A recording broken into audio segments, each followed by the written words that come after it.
ఓం శ్రీరామచంద్ర పరబ్రహ్మణే నమః. ఓం నమో వశిష్ఠ విశ్వామిత్ర వ్యాస వాల్మీకి సుఖాదిభ్యః. ఓం శుక్లాం భరధరం విష్ణుం శశివర్ణం చతుర్భుజం ప్రసన్నవదనం ధ్యాయేత్ సర్వవిఘ్నోపశాంతయే. ఓం నమో బ్రహ్మాదిభ్యో బ్రహ్మ విద్యా సంప్రదాయ కర్తృభ్యో వంశ ఋషిభ్యో మహద్భ్యో నమో గురుభ్యః.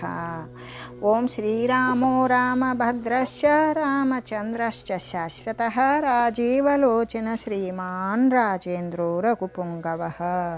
శ్రీయోగవాసిష్టము నిర్వాణ ప్రకరణము ఉత్తరార్ధము. అయితే ఈ సృష్టి అనబడేటువంటి స్వప్నము పూర్వకాలమున అనుభవించబడకుండానే ఉన్నది. ఈ యొక్క జ్ఞానేంద్రియాల చేత చెవి, చర్మము, కన్ను, నాలుక, ముక్కు మొదలైన ప్రమాణాల చేత అనుభూతం అవుతూనే ఉన్నది కదా. అయితే స్వప్నమైతే జాగ్రత్త నందు అనుభవింపబడి బాగా అభ్యాసము చేసినటువంటి అభ్యస్తమైనటువంటి పదార్థమే.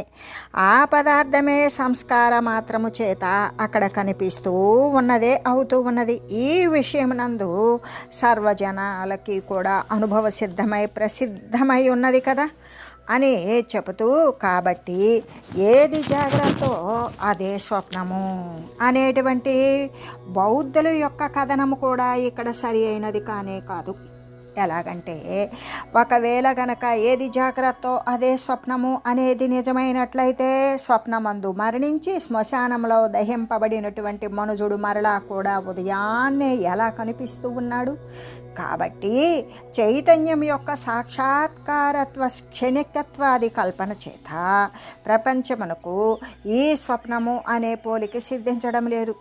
కాబట్టి ఈ కూటస్థ బ్రహ్మమందు కల్పించబడినదే అవడము చేత బాధ్యత్వము చేతనే ఈ స్వప్నము అనే సామ్యము సిద్ధిస్తున్నదే అవుతూ ఉన్నది కదా.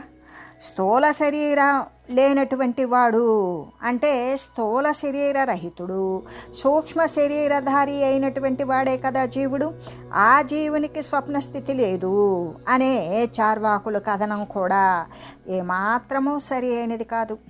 ఎలాగంటే పిశాచాలు కూడా వాని యొక్క స్వప్నము వంటి స్థితిని అనుభవిస్తూనే ఉన్నవి. ఈ కారణము చేత ఆకారమే లేనటువంటి నిరాకారమైనటువంటి పరమాత్మయే తన చిత్స్వరూపమున స్థితి కలిగి ఉన్నది. అయి స్వప్నములాగానే మరి అనుభవించేటువంటిది స్వప్నములాగానే అనుభవించేది ఒకటి, అక్కడ ఉండేది ఒకటి. జాగ్రత్త నందే స్వప్నము ఉన్నది కదా, అటువంటి ఉన్నదొకటి, అక్కడ కనబడేది ఒకటి. కాబట్టి ఈ వివర్త రూపములకు సృష్టి ప్రారంభము నుండి కూడా వివిధ రకాలైనటువంటి ఆకారాలుగా వర్తిస్తూ ఉన్నది అనేటువంటి సిద్ధాంతం అయితే మాత్రం ప్రతిష్ఠింపబడినదే అయ్యింది. అంటే స్వప్నమునందు చైతన్యమే పర్వతాలు మొదలైనటువంటి జలాలు, లోయలు ఇవన్నీ రూపాలు కలిగిన తన యందు స్థితి కలిగి ఉండడం అనేటువంటిది స్పష్టమే అయి ఉన్నది కదా. అయితే ఈ సాక్షి చైతన్యము అంటే ప్రత్యేగాత్మ స్వరూపమే కదా. ఆ సాక్షి చైతన్యము సర్వబంధరహితమైనటువంటి బ్రహ్మమే అయి అలరారుచు ఉన్నది. ఇంకా కూడా ఈ ప్రపంచము అజ్ఞానము చేతనే స్వప్నములాగానే గావింపబడినది అనేటువంటి సిద్ధాంతానికైతే ఇటువంటి అస్తిత్వము నాస్తిత్వము అంటే ఉన్నదని లేనుది అని మొదలైనటువంటివి అనుభవించేవాడు అనుభవము మొదలైన కార్యక్రమాలు కానీ అనుభవింపబడవు. కాబట్టి ఇదంతా కూడా అబద్ధమే మిగిలి ఉంటుంది, అంటే మిథ్యాత్వమే శేషించి ఉంటుంది.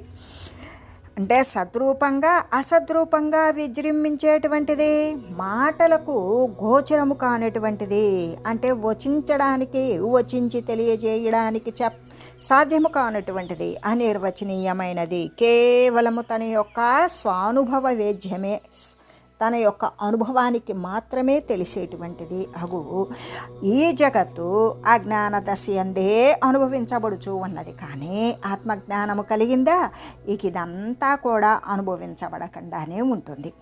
అప్పుడు కేవలం బ్రహ్మస్వరూపమే కదా శేషించి ఉంటుంది. అందుకే భావము అభావ రూపాలన్నీ కూడా సర్వకాల సర్వావస్థల యందు సర్వదా ఆత్మప్రకాశ రూపత్వాన్ని పొందినవై కనబడుతూ ఉన్నవి. బ్రహ్మాకాశము ఏ రూపంగా జగద్రూపంగా వర్ధిల్లుచున్నది. కానీ ఇక్కడ బ్రహ్మాకాశము అంటే ప్రత్యేకమైనటువంటి జగత్తు లేనే లేదు. అక్కడ జగద్రూపంలో కనబడేది కూడా బ్రహ్మాకాశమే. కానీ వాస్తవానికి ఏ వికారాలు మార్పులకి లోను కానటువంటి బ్రహ్మాకాశమునందు జగత్తు యొక్క ఆకారముతోటి ఈ ఉత్పన్నము కావడము, పెరగడము, అభివృద్ధి చెందడము అనేటువంటిది యుక్తమవుతుందా? ఎప్పటికీ కాదు. అందుకే ద్రష్ట, దృశ్యము, దర్శనము అనేటువంటి ఈ త్రిపుటి అంతా కూడా వీడని, నేనని, సృష్టి మొదలైనటువంటి సృష్టి, ఈ ఆశ్చర్య విభ్రమాలతో కూడినదంతా కూడా శాంతమైనటువంటి చిదాకాశం యొక్క విస్తారము మాత్రమే అయ్యున్నది. కాబట్టి ఇక్కడ సాకారత్వముతో ఉన్నటువంటి రూపాదులు, కుడ్యాదులు మొదలైనటువంటివన్నీ కూడా వాస్తవానికి తగినవేనా? తగినవి కావు, తగవు. యథానాసన్న కుడ్యాతి స్వసంకల్పన పత్తనం తథైవాయం జగదితి శాంతమే కామనామయం. ఈ స్వప్నము, ఈ సంకల్ప పట్టణము ఎలా సత్యము కాదు. స్వప్నము అంటే మెలకు వచ్చాక స్వప్నము అబద్ధమైపోతుంది. సంకల్పము అంటే జాగృతి కలిగిన తర్వాత సంకల్పంలో ఊహించుకున్న పట్టణాదులన్నీ కూడా అబద్ధమైపోతాయి. అందుకే ఈ స్వప్నంలో కనపడినవి, సంకల్పంతో ఊహించినవి ఈ పట్టణాలు, నగరాలు ఇవన్నీ ఎలా సత్యం కాకుండా ఉన్నవో ఆ వాణిలో ఉన్నటువంటి ఈ యొక్క సాకార పదార్థాలు స్వప్నాలలో, సంకల్పాలలో ఊహించిన, కలగన్న ఈ యొక్క సాకార పదార్థాలు ఒకంతైనా కూడా ఏమాత్రము సత్యము కాకుండా ఉన్నవో అలాగే ఈ జగత్తు కూడా సత్యం కాదు. ఇది శాంతమై ఏకరస మాత్రమే, మార్పులకు లోని కాని నిర్వికారమైనటువంటి కేవలము బ్రహ్మమే అయ్యున్నది. పూర్ణం హి పరమం శాంతమిదం సర్వమఖండితం అనింఘనమనాభాసమనాద్యంతమచేతితం. ఈ ప్రపంచమంతా కూడా పూర్ణమై ఉన్నది. దేని చేత? ఇంకా అంతేకాదు, పరమశాంతమై ఉన్నది, ఏ క్రియ చేయనిది అయి ఉన్నది. అంటే విషయాలు లేకనే ఉన్నట్లుగా కనబడేటువంటి స్థితి కూడా నశించిపోయి ఉన్నది. ఆది అంతము కూడా లేనిది అయి శూన్యమై ఉన్నది. స్వప్రకాశ రూపమై తనంతటికి తనే ప్రకాశిస్తూ మిగతా దాన్ని ప్రకాశింపచేయగలిగినటువంటి అఖండమై రెండవది లేనిది అయినటువంటిది అంతా కూడా బ్రహ్మమే అయి ఉన్నది. అంటే ఈ ప్రపంచమంతా ఎక్కడ నిండిపోయి ఉన్నది, పరమశాంతమై ఉన్నది, క్రియ లేనిది అయి ఉన్నది, క్రియ చేయనిది అయి ఉన్నది. విషయ ఆభాస లేకనే ఉన్నట్లుగా కనబడేదంతా లేకుండానే పోయింది. ఆది అంతము లేనిది అయి ఉన్నది, స్వప్రకాశ రూపమై ఉన్నది, ఖండము లేనటువంటి అఖండమై ఉన్నది, రెండవది లేనటువంటి సమానమైనది కూడా లేని ఏకరస మాత్రమైన కేవలం బ్రహ్మమే ఉన్నది. అంటే ఇప్పుడు ఈ ప్రపంచము, జగత్తు ఇదంతా బ్రహ్మమే అని కదా నిర్దుష్టంగా తెలియజేయబడింది. అజన్మ మరణం శాంతం అనాది నిధనం మహత్ అనుపాది నిరాకారం స్వపదం బుద్ధవానహం. ఓ మహాత్మా, ఈ యొక్క పుట్టుక, చావు అంటే జనన మరణ రహితమైనటువంటి శాంతమై ఆది అంతము లేనిది అయి మహత్తరమై ఉపాధి అనేది లేనిది అయి ఉపాధి శూన్యమై ఏ యొక్క ఆకారాలు లేనటువంటి స్వాత్మ పదమును తమ యొక్క అనుగ్రహం వలన నేను తెలుసుకోగలిగాను అని శ్రీరామచంద్రులు చెబుతూ ఇంకా ఇలా అంటూ ఉన్నారు. యా సంవిదంతః స్ఫురతి శైవోపాయాతి వాక్యతాం యద్బీజం లేనమవనౌ తద్ధ్యాత్యంకురతాం కిల. ఎలాగంటే మునీంద్ర, జనన మరణ వర్జితమై అసలు పుట్టుక చావు లేనటువంటిది, శాంతమై ఎల్లప్పుడూ కూడా ఆది లేనిది అయి అంతము కూడా లేనిది అయి అంటే ప్రారంభ ముగింపులు లేనిది అయి మహత్ నిరంతరమై ఉపాధులు లేనిది ఆకారము లేనటువంటి నిరాకారమైన స్వకీయమైనటువంటి ఆత్మపదాన్ని తమ యొక్క అనుగ్రహం చేత నేను ఇప్పుడు తెలుసుకున్నాను కదా. అయితే మునీంద్ర, ఈ నా యొక్క వాక్యము సత్యమే కానీ అసత్యము కాదు. ఎలాగంటే అంతఃకరణమునందు ఈ మానసేంద్రియాల యందు ఏ వృత్తి అయితే స్ఫురిస్తూ ఉంటుందో, ఏ వృత్తి అయితే ఏ విషయమైతే కనిపిస్తూ ఉంటుందో అదే కదా వాక్య రూపత్వాన్ని పొందుతూ ఉన్నది. మనసులో సంకల్పించిందే వాగ్రూపంలో బయటకు వస్తుంది. ఏ బీజమైతే భూమి యందు లీనమై మరి భూమి లోపల నిక్షిప్తమై ఉంటుందో అదే కదా మొలక అంకురత్వాన్ని పొందుతుంది. శుద్ధ జ్ఞానమయైక ఆత్మా ద్వైత్యైక్య పరివర్జిత మనాగపి న జానామి ద్వైత్యైక్య కలనా కలాం. ఈ శుద్ధమైనటువంటి జ్ఞానముతో నిండిపోయి ఏకత్వము, ద్వైతము మొదలైన అనేకత్వ భిన్నత్వాలు అనేవి ఏకత్వము అనేటువంటిది వదిలివేసిన లేనిదైనటువంటి ఆత్మ ఏదైతే ఉన్నదో అదే నేను అయ్యున్నాను. ఇంకా కూడా ఈ ద్వైతము అంటే భిన్నత్వము, ఏకత్వము కల్పన ఏదైతే ఉన్నదో అది ఒకంతైనా సరే రవంతైనా నేను తెలియకుండా ఉన్నాను. సర్వే తూష్ణీమయా ఏవ జీవన్ముక్తా ఇమే జనాః సంశాంత సర్వ సంరంభాఖే ఖభావైవ స్థితాః. ఈ జీవులందరూ కూడా నా యొక్క దృష్టి యందు ఎలా ఉన్నారు అంటే శాంతరూపులై ఉన్నారు. సర్వేంద్రియాలు కూడా ఏ క్రియను చేయకుండా వ్యాపార రహితులై ఉన్నారు. సర్వక్రియలు కూడా వదిలివేసిన వారై ఉన్నారు.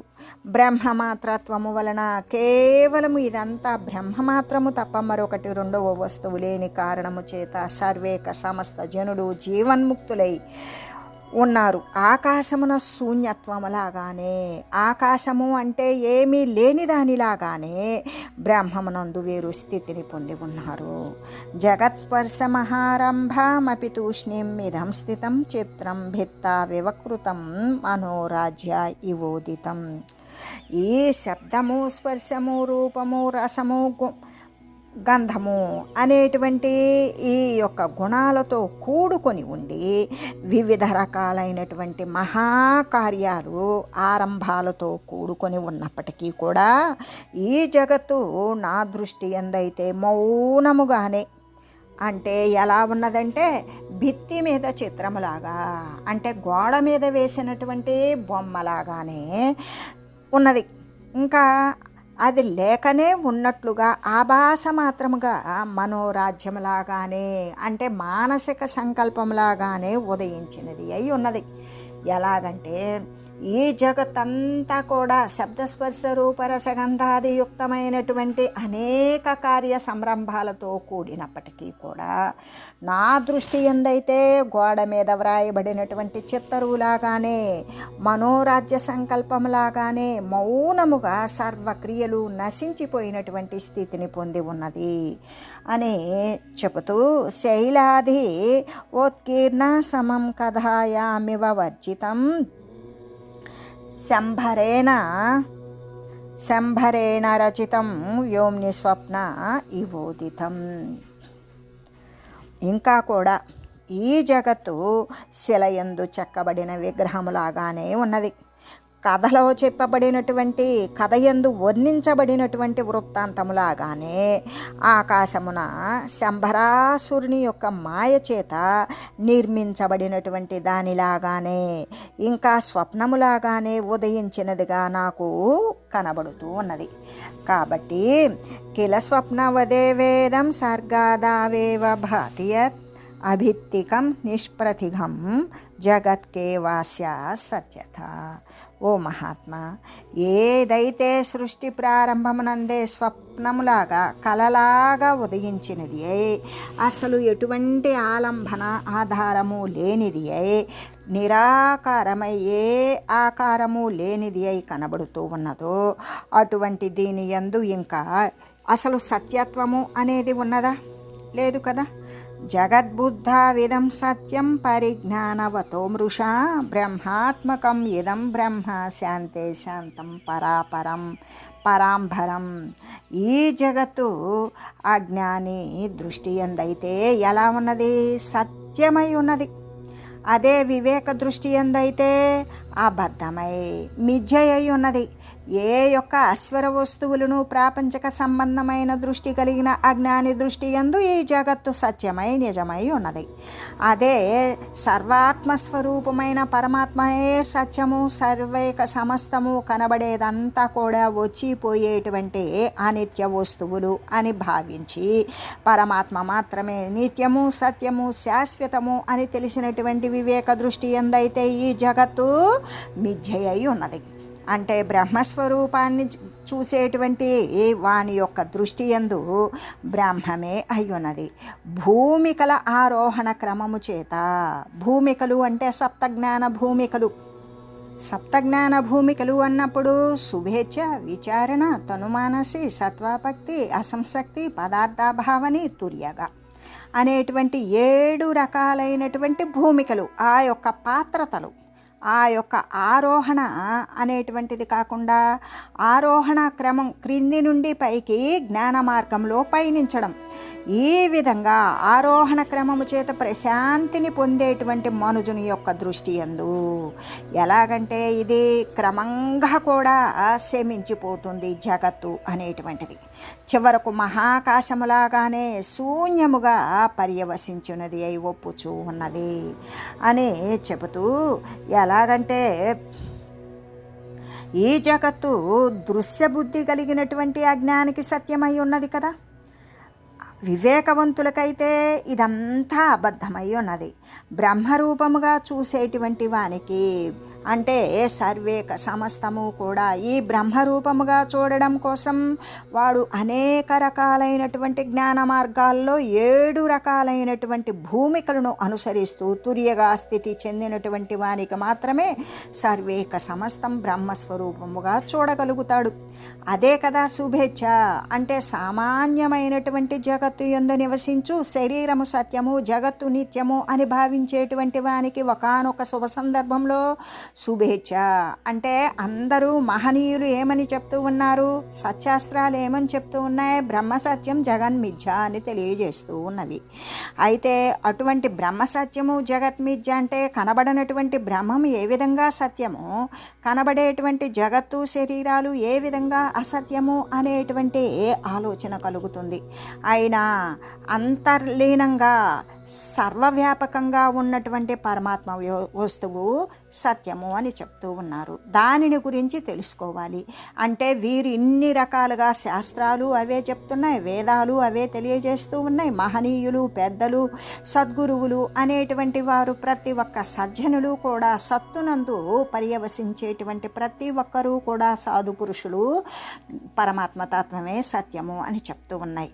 మనం చూద్దామా, ఆలోచనతోటి ఆలోచన చేశామా, మనకంటే వెనక పుట్టిన వాళ్ళు, ముందు పుట్టిన వాళ్ళు, మనతోటి వారు అనేక మంది సర్వజీవులు కూడా వృక్షాలు అంటే నదులు ఉన్న చోట భూమి, భూమి ఉన్న చోట నదులు అనేటువంటివి కాలక్రమంగా మార్పులకు లోనవుతూ ఉన్నవి. నిన్న చూసిన వస్తువు రేపు ఉండడం లేదు, ఈ రోజు లేని వస్తువు రేపు ఉత్పన్నమవుతుంది. ఈ విధంగా ఉత్పన్న పతనాలు కలిగినటువంటి వస్తువు పోతుంది అనేటువంటి విషయం అయితే నిజమే కదా అనేటువంటి కోరిక ద్వారా వాడు విచారణ చేస్తాడు. ఎటువంటి విచారణ? అంతా కూడా కనబడేదంతా ఒకనాటికి కనబడకుండా పోతూ ఉన్నది.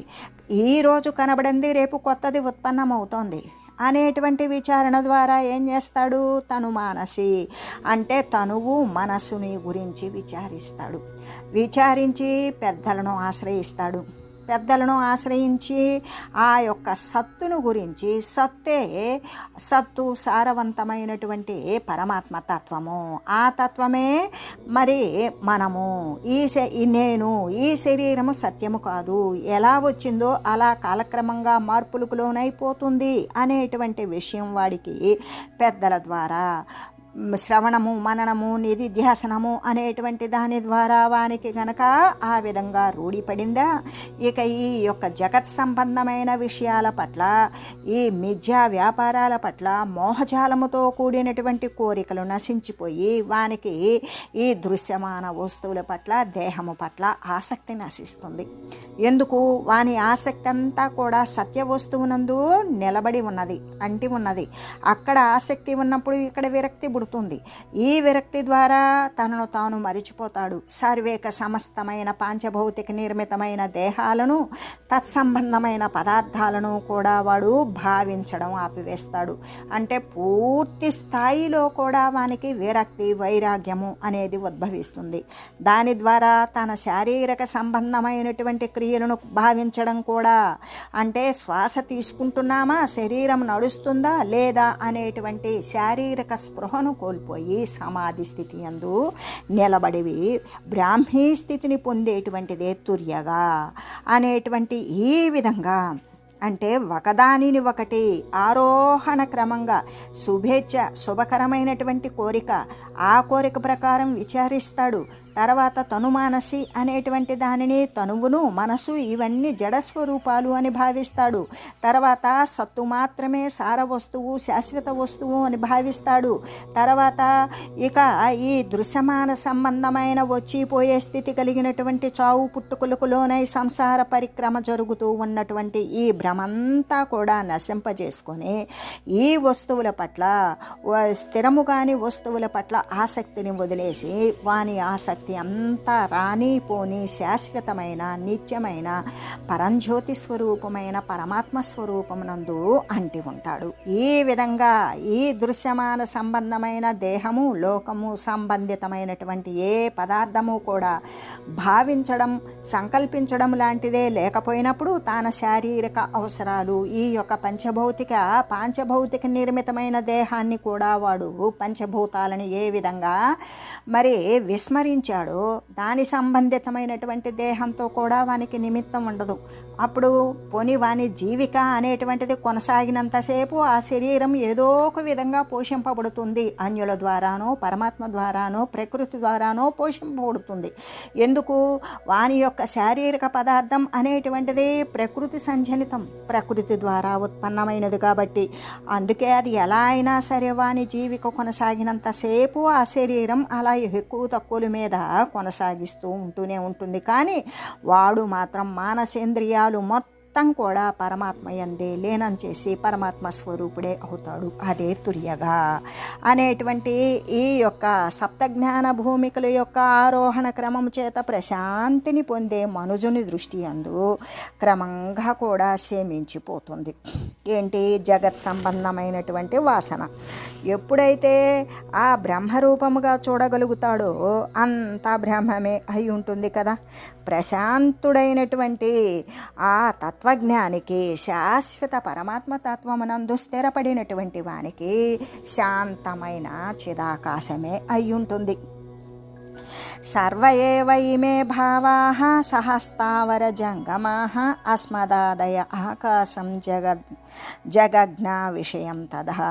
కాబట్టి ఓ మహాత్మా, అస్మదాది సహితములైనటువంటి, అంటే నాది, నేను, నాది, నావారు అనేటువంటి వాటితో కూడుకొని ఈ యొక్క కదిలే వాని యందు, కదలని వాటి యందు ఈ స్థావర జంగమ రూప పదార్థాలన్నీ కూడా పూర్ణమైనటువంటి జ్ఞాని యొక్క దృష్టి అందైతే ఇవన్నీ పరమాత్మ స్వరూపమైన చిదాకాశ రూపాలే అయ్యున్నవి. ఖమహం ఖం భవాంశ్చిత్కం జగత్కం ఖం ఖమేవచ చిదాకాశైకతామేత్య భజైకాకాశ రూపతాం. కాబట్టి ఓ గురువర్య, నేను చిదాకాశ స్వరూపుడనే, తమరు కూడా చిదాకాశ రూపులే. ఈ జగత్తంతా కూడా చిదాకాశమే, ఆకాశము కూడా చిదాకాశమే. నా యొక్క మాటను, నా వాక్యాన్ని పరీక్షించడం కోసం తమరు చిదాకాశముతో ఏకత్వాన్ని పొంది చిదాకాశ రూపత్వాన్నే పొందండి. జ్ఞానేనాకాశకల్పేన సర్వాత్మ గగనోపమం జ్ఞేయా భిన్నేన సంబోధార్థం వందే ద్విపదాంబరం. ఓ మహనీయ, అటువంటి బ్రహ్మాకాశ రూపాన్ని పొందిన మనుజ శ్రేష్ఠులకు తమరిని ఆకాశములాగానే, అంటే సర్వము వ్యాపించి ఉన్నటువంటి ఆకాశములాగానే మాలిన్యరహితమైనటువంటి నిజస్వరూప జ్ఞానము చేత సర్వరూపమై ఆకాశముతోనే పోల్చబడినటువంటి ఆకాశ సదృశమైనటువంటి ఆకాశము అంటే మాలిన్యరహితము, నిర్మలమై విశాలమైనటువంటి జ్ఞేయముకు పూర్ణ ఆనందైక బ్రహ్మము కంటే కూడా మీరు వేరుగా కండా ఎరగడం చేత అటువంటి తమరకు నేను నమస్కరిస్తూ ఉన్నాను అని చెబుతూ, ఓ మునీంద్ర, ఆకాశ సదృశముకు నిర్మల విశాల తత్వము చేత, ఆ విశాల తత్వ జ్ఞానము చేత నేను మిమ్ములను సర్వాత్మరూపునిగా ఆకాశములాగానే పరిపూర్ణునిగా జ్ఞేయమగు పరబ్రహ్మము కంటే కూడా వేరు కాని వానినిగా తెలియడం వలన మనుజ శ్రేష్ఠులకు అటువంటి మీకు నేను నమస్కరిస్తూ ఉన్నాను. చిద్రూపత్వాదుత్తేదీదం దేతీదం జగత్రత్రైవ లీయతే అకారణ కమేవాంతః పరో వ్యోమైవ నిర్మలం.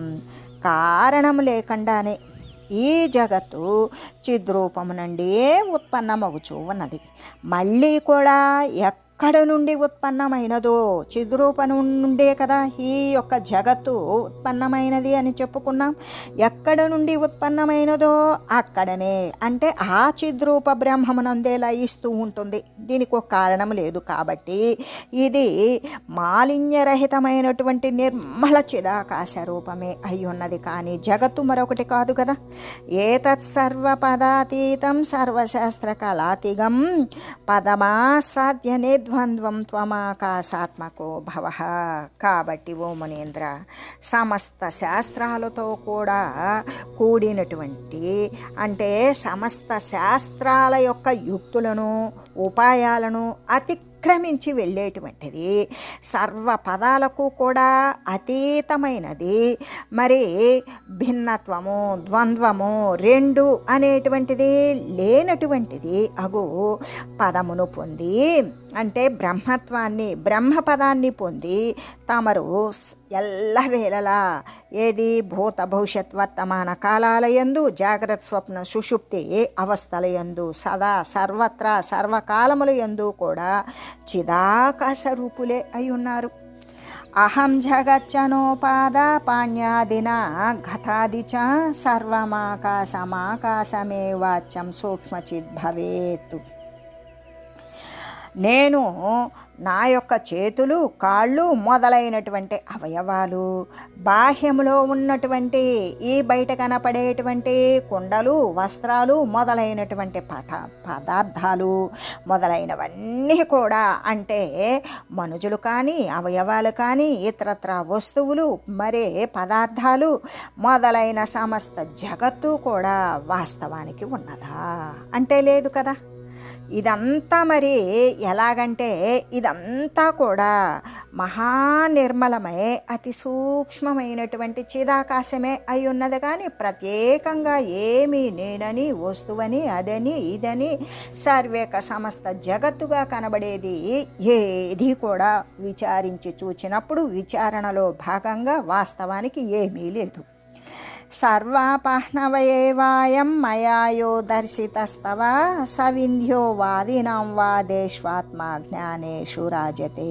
కాబట్టి మహాత్మా, ఈ ప్రకారంగా ఈ సమస్త పదార్థాల యొక్క భావము లేకపోవడం వలన తమ ఎదుట నేను దర్శింపజేశాను. అదే నా తల్లి, అంటే వంధ్య, అంటే గొడ్రాలు అని నా నోటి యందు నాలుక లేదు మొదలైనటువంటి వాక్యాల వల్లగానే ఏ విధంగా అంటే నా తల్లి వంధ్య, నా తల్లి గొడ్డురాలు అంటే బిడ్డలలేనావిడ అని చెప్పడం కానీ, నా నోటి యందు నాలుక లేదు, నా తల్లి వంధ్య అయితే నేను ఉత్పన్నం కాను, నా నోటి యందు నాలుక లేకపోతే నేను వచించలేను మొదలైనటువంటి మాటల ద్వారా ఏమవుతుంది, వ్యాఘాతము అనేటువంటి దోషము యొక్క ఆరోపము చేత తార్కికము మొదలైన వాదుల యొక్క సభయందైతే అది నింద్యమై ఉంటుంది, శోభించకుండా ఉంటుంది. అందుకే ఆత్మజ్ఞానాన్ని గురించి విచారిస్తూ పరమ పురుషార్థ రూపముకు జ్ఞానము ఏదైతే అనే పరీక్షించే వారి యొక్క సభయందైతే ఇది తప్పకుండా శోభిస్తుంది కదా. ఎలాగంటే సమస్త పదార్థాల యొక్క భావము లేకపోవడము చేత, అంటే భావము కలిగి ఉండడము చేత ఆ భావము లేకపోవడము చేత ఆత్యంతిక అనర్థ నివృత్తి రూపమైనటువంటి నిరతిశయానందము అనేది సిద్ధిస్తుందా? సిద్ధించదు, సిద్ధించనేరదు అని తెలియజేస్తూ ఓం మంగళం శ్రీ గురుదేవాయ మహనీయ గుణాత్మనే సర్వలోక శరణ్యాయ సాధురూపాయ మంగళం. ఓం మంగళం కోసలేంద్రాయ రామాయ రామభద్రాయ చక్రవర్తి తనూజాయ సార్వభౌమాయ జానకీ వల్లభాయ శ్రీరామచంద్రాయ మంగళం. ఓం తత్సత్.